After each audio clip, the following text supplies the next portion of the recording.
That's a really great question, because I'm trying to consolidate some of this. I think that there are these discussions going on the ground in the sort of like micro levels, and so people are writing, people are. I think people are organizing in terms of, say, for instance, in LA, the young people at the high school who were all out wanting education. So I'm not going to have a really good answer for you, because I think we're all trying to sort it out. And that's one of the things, is that everybody thinks, okay, well, people elsewhere know what's going on. They have it figured out there. Or in New York, they have it figured out. Or LA, they have it figured out, but they don't here. And I think very much it, I think people are making stumbling steps to really try and sort this out.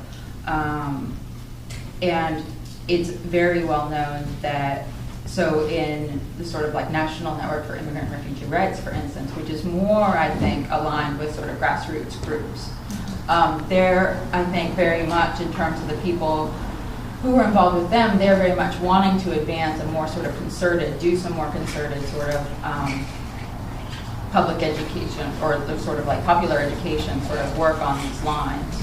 So I'll probably think of other things, but that for sure is going on. So. Okay, let's start over here. Yeah, no, I think this is a very powerful conversation, but I think this is not a conversation that's just starting. These are communities that have been struggling for years, and there's a lot of people who've been on the ground for years on these issues. Fighting from the 80s, a lot of people put their lives on the line for the Central American refugees. Mm-hmm. A lot of the immigrant communities organized in the United States and in other parts of the world, including their own homes. There's a lot of links that are going on, and I think it'd be very powerful if a lot of people in the United States connect with these groups, because they are taking this on very heavy. And the problem, I think, is around the legislation, is that it's the deal. The problem is the deal is what are you going to get? So we very much agree with people who say you've got to stop apartheid, you've got to stop prisons. The problem is the people who are organizing this have different levels of power. And so there are different people who are saying things. So the question is, where are we going to land? And I think that's the big issue. You know? Yeah.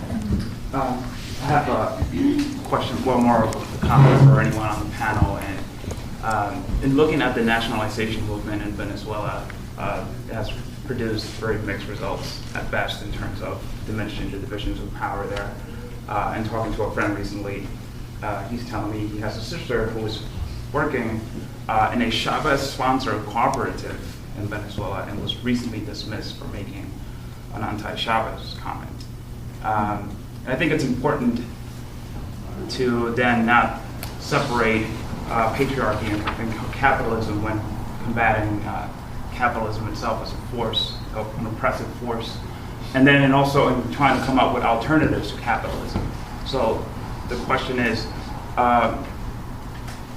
what are the alternatives? We can ride out this crisis, being anti-capitalist and forming critiques, and also in taking from different economic systems that have been implemented in the past, where economies have been centralized to try to avoid the big swings of and unpredictabilities of markets. What are those alternatives? Midnight Notes, for example, alluded to one scenario. I believe the name was some form of a credit union that would serve as the trust fund of our world, if you would, where people within a community can draw upon to service their needs and not necessarily be wage slaves within the confines of just creating another workers' cooperative that ultimately isn't the most suitable answer to coexisting within the predominantly capitalist world. So what are the alternatives going forward? Okay. Well, the first thing I'd say is that, when I talked about these very little green shoots, right, because I would argue that the structures are going to be thrown up out of these struggles. We don't quite know what they're going to be like yet.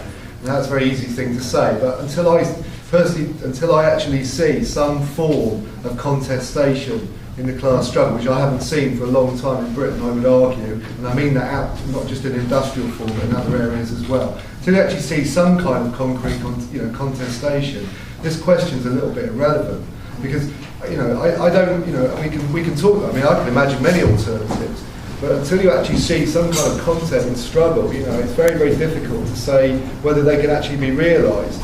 So, for example, you can talk about cooperatives, you can talk about credit unions and all this kind of activity. And to the British, in a British condition, or the Western European, modern capitalist economies, then it really isn't. It's been either been done before, and failed, I would argue, or it's not really going to be on the agenda, because it's not directly relevant. Now, one of the things I would say, if you talk about, say, the banking crisis. The kind of struggles that come up, a lot of people trying to create community banks, what I see at the moment is people just trying to resist eviction, for example. And that is where you get recomposition of working class struggle. And I don't want to be too down on your question, but that, at the moment, I'm pretty pessimistic personally. I think the actual working class is the most atomised I've known in my lifetime. That's it. Yeah. Sorry. Was there more? Yeah, I just want a small comment on this. I think what are the alternatives is a question that keep popping up. Is years is popping up. Is definitely the last cycles of struggles. Definitely since the one no many yeses is coming up. Is popping up through the world social forums, debates. Is popping up all the time. And I think there are two ways to see this question. I won't go to answer, but there are two ways. One is, what are the alternatives in terms of models out there, or that you could imagine? Okay, that's one way that people focus on these questions, and then there is a variety of models out there, or whatever. Or what are the alternatives, which I think to go back to what George was pointing, is perhaps in contribution of what could come out of tonight or today.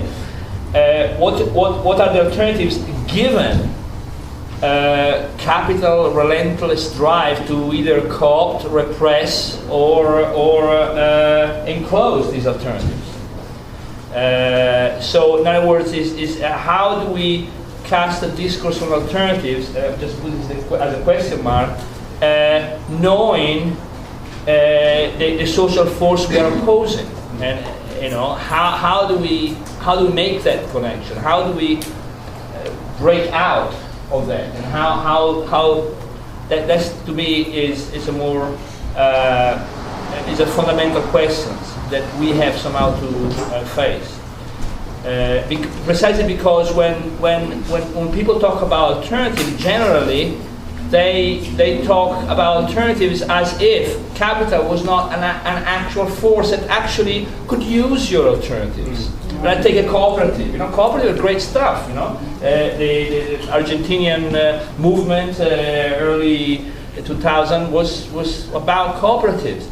The question is that without sufficient scale, okay, each cooperative is split against others through the markets, and the same mechanisms that in terms of drive to efficiency, of self-exploitation, as Massimo put it in the Gotha program, re-emerge. So the alternatives as such is not sufficient.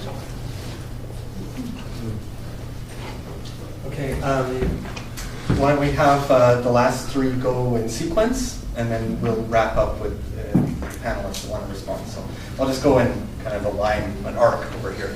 Go ahead. Oh, I'm sorry, I didn't see the order of your own hands arising.